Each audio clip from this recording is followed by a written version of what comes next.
Now, our next storyteller is Kristen Garnier. She tells me that she is almost a botanist, but that means she'll be a botanist next year. And also that she once ran a 6-minute mile. Kristen Garnier.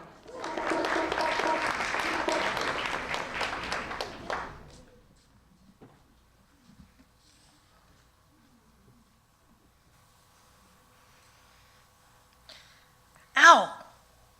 God, my head hurts. Feels like a sledgehammer just fell from the sky and clunked me on the head. I steady my feet on the ground. Wait. Okay, a few hours earlier, I'm standing on the corner of Avenue B and 2nd Street, waiting for my ride cross town so we can celebrate with our Russian friends that live on Spring Street. My husband and I and about 10 other people just finished our experimental performance art piece called Furniture on an abandoned lot in the East Village called The Gas Station. It involved furniture, fire, and music.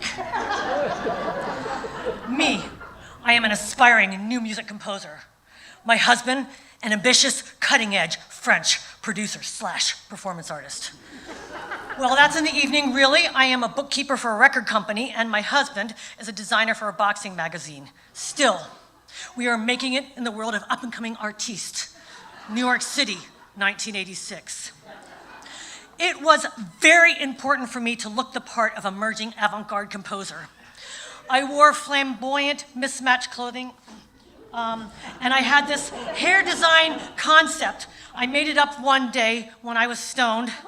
The very same day, I found a hairstylist, also stoned, who loved the concept.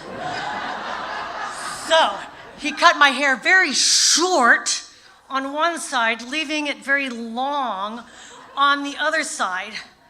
We proudly called this creation Short and Long. I also had this black leather bike bag that my mom gave me so I could carry my very important musical scores in it. The station wagon pulls up with our friend Matt, a sound guy who has a PA and lots of other gear, so that's just great for us. My husband leans out of the passenger window and says, "Oh, Sherry, take a taxi. You know the car, it's so full, Matt's a quit molto." Off they go. I reach in my bag and discover that I have $3 in my pocket, or in my bag actually, so I stomp on my journey cross town to Hudson and Spring. And as I walk, I have a very indignant, pissed off mantra stewing in my brain, something like, "Take a taxi, mon chéri." I zigzag through the east and west villages, passing delis, restaurants, and lots of empty cabs. Finally, I hit Greenwich Street, and I'm just a couple of blocks away from a Russian friend's building and the party that, ow! God, feels like a sledgehammer just fell from the sky and clonked me on the noggin. I steady my feet. Wait, you said what? "Give me your bag!" yells the man who just pounded the back of my head with his fist. My adrenaline kicks in. I become materialistically enraged. "You can't have this bag. My mom just gave it to me." "Give it to me," he commands as he punches me on the chin, then lip, then nose.